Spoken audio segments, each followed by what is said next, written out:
এই ভিডিওটা মানে সবচেয়ে কষ্টের একটা ভিডিও, ইভেন অনেক খুশিরও ভিডিও। এই দিনটাতে বাড়ি ছেড়ে চলে এসেছি, অনেক দূরে মাকে ছেড়ে চলে এসেছি, নিজের দেশ ছেড়ে চলে এসেছি, নিজের বাসা ছেড়ে চলে এসেছি। সব কিছু মিলিয়ে অনেক কষ্টের একটা দিন ছিল। তো ছোট ছোট করে আর কি ক্লিপ নিয়েছিলাম। এই সময়টা তো বুঝতে পারিনি যে এতটা কষ্ট হবে, এতটা মানে দেশ ছেড়ে আসা, নিজের প্রিয় মানুষগুলোকে ছেড়ে আসা, আর মেইনলি হচ্ছে আমার মাকে ছেড়ে আসা, এটা সবচেয়ে বেশি কষ্টের। তো ভিডিওটা দিচ্ছি, মানে ভয়েস দিচ্ছি, তারপরও মানে খুব ইমোশনাল হয়ে যাচ্ছিলাম। বের হচ্ছি, বের হয়েই তো এলাকার থেকে বের হয়ে গেলাম। আম্মু, আমি, আমার কাজিন, ফুপ্পিরা সবাই গিয়েছে আমাদের সাথে।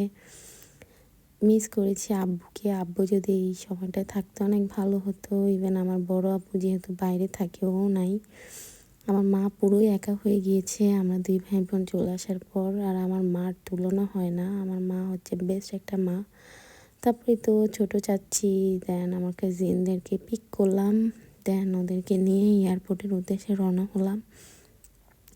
যেহেতু মার কথা বলছিলাম, আমার মা আমার বাবার দায়িত্ব পালন করেছে। হয়তো বাবা থাকলেও এরকম বাবা দায়িত্ব নিয়ে পালন করতে পারতো না, বাট সে মানে পুরোই একটা বাবার মতো কাজ করেছে। ইভেন দুইটা বোন দুই ফোনে, একজন কানাডাতে, একজন আমেরিকার থেকে কল দিয়েছে। এই সেই জায়গা, যেই জায়গাতে মানুষকে হাসাতেও পারে, কান্না করাতেও পারে। এই জায়গা থেকে অনেকে কান্না হয়ে বিদায় হয়, অনেকে হাসি মুখে ঘরে ফিরে। এই একটা মাত্র জায়গা যেখান থেকে সবাই মানে অনেক কিছু মানে ফিল করতে পারে। ইভেন আমরাও ফিল করেছি। সত্যি নিজের দেশ ছেড়ে আসাটা অনেক কষ্টই লাগে, বাট কী করার, ছেড়ে আসতেই হয় প্রিয় মানুষগুলোকে, প্রিয় দেশ, প্রিয় বাসা, সব কিছু ছেড়ে আসতেই হয়।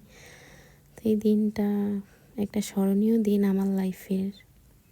তো সবাই আমার জন্য, আমার ভাইয়ের জন্য, আমার ফ্যামিলির জন্য দোয়া করবেন, যেন আমরা যে পারপাসে বের হয়েছি বাসার থেকে, আমরা যেন সেটা কমপ্লিট করতে পারি।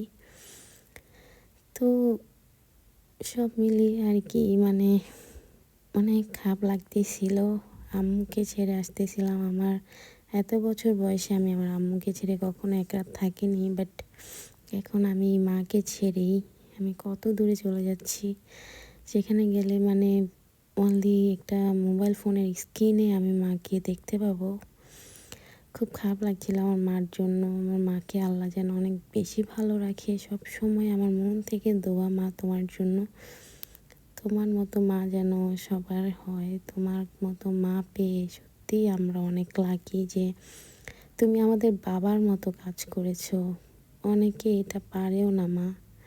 আল্লাহ তোমাকে অনেক অনেক ভালো রাখুক। আমরা মন থেকে তোমার জন্য দোয়া করি। এই তো বিদায় মুহূর্তটা ছেড়ে চলে যাচ্ছি, খুব কষ্ট লাগতেছিল আমার। মানে আমি খুব হচ্ছে ইমোশনাল হয়ে গিয়েছিলাম। আমি কান্না আটকে রাখতে পারছিলাম না, প্রচুর কান্না করেছিলাম।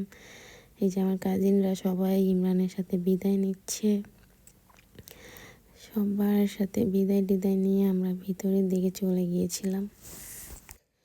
ভিতরে ঢুকে গিয়েছি, তারপর হচ্ছে আমরা অনেকে একসাথে এসেছি। দেন হচ্ছে তো ল্যাগেজ ট্যাগেজ হচ্ছে ওজন করছিল বোর্ডিং পাসে।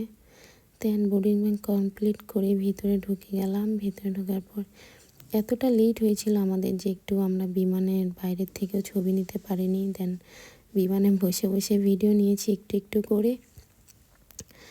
তো ফ্লাই করার সময় মানে মনে হচ্ছিল কি যেন রেখে যাচ্ছি, প্রিয় মাকেই রেখে চলে গিয়েছি।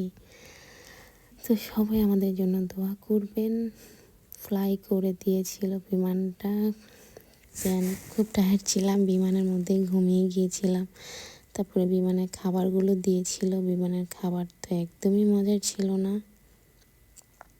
মানে এত কম পানি দেয় ওরা, একটু পানি চাইছি মানে এত কম পানি দিয়েছে। দেন ওইটা অরেঞ্জ জুস, অ্যাপেল জুস, জুসগুলো মজার ছিল, বাট ব্রেড দিয়েছিল, রুটিটা মজা লাগেনি। বাট ওরা অনেক কম পানি দেয়, ওদের কাছে পানি চাইলে না ওরা অনেক কম পানি দেয়, যেটা আমি খেয়ে হচ্ছে তৃপ্তি মেটে না। চাইনিজ বিমানে দেন। এই তো চায়না এয়ারপোর্টে চলে আসছে। এই পর্যন্তই, সবাই ভালো থাকবেন। আল্লাহ